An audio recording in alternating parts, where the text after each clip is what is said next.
আসসালামু আলাইকুম বন্ধুরা, সবাই কেমন আছেন? আশা করি ভালো আছে। ভালো নেই বন্ধুরা, আসলে মনটা খারাপ। এই যে মিটফোর্ড হত্যাকাণ্ডের এই যে একটা লোমহর্ষক ঘটনা, এটা আসলে মানুষের বিবেককে নাড়া দেয়, আমার বিবেকেরও নাড়া দিয়েছে।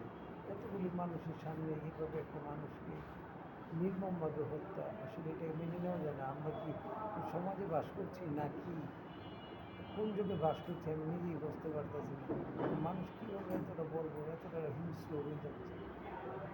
টাকা পয়সার এই মানুষের কাছে আসলে মুখ্য বিষয় হয়ে দাঁড়িয়েছে। এই জন্য মানুষ কোনো অপরাধ করতে দ্বিধাবোধ করছে না।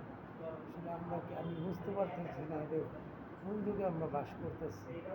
রাস্তাঘাটে নিরাপত্তা নেই, জনজীবনে কোনো নিরাপত্তা নেই। এইভাবে কি আসলে মানুষ একটা ভীত সন্ত্রস্ত অবস্থা মানুষের জীবনযাপন চলতেছে।